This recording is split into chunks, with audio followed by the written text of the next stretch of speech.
Good morning. Ngasi ki rules ki reading so happy minner se rules ki reading se group 1 group 2 haina khaido se ko hadi number 1 consider natraga number 2 consider ko akoina card message khan badu maina hadi 1 2 3 spread toraga tawni sina hadi number se hana aina khanbiro ko hadi group 1 group 2 haina khaido ko adu imatu ina laiba symbol du ki hadi meaning do happy minner se ko adu sida ki lairiba kaino sida yi ani katang thoga akoina tawde se ko hadi number 1 or number 2 ko hadi 1 dana sigi symbol se lai ko aduga number 2 dana sigi symbol se lai ko adu sigi symbol ngai se kai haino have to mayam da hajarage ko ahambagi symbol se ko ahambagi symbol se sida akoina symbolize se kaino hai kan sida hai patience layon hai ko ngasi yoina hai patience lai ba hai ta mind se katang kaino tawraga hai stable ohelaga hai calm ohelaga layo ko hai pot sing je sagi especially thabang mafam gumba kai gumba daga di akoina saw bo kot pa su gumba mayam se show tawbigano hai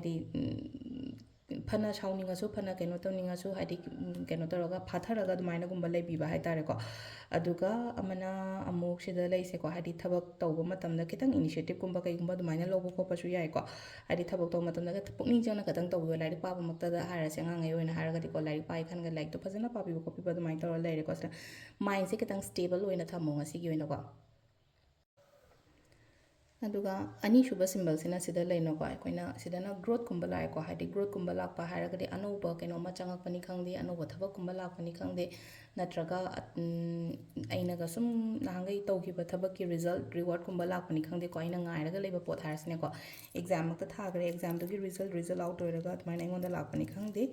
natraga hadi ano aina haise pot ino no na ingonda changakpa aina pot ama semgiba sakiba kuina semaga hadi result ngairaga leiba natraga hadi aina dugi pot oirakadra oira oidra kaina khalagadi oiraga lakpagumba atmaina oina oiko aduga atop gumba aingonda atopa afaba pot gumba chango kholo haibagi adugi sign amasu kai masu atmaina tawra leiko adu sisina khoigi ngasi goina hadi rules ki reading leiko ma'am. Thank you.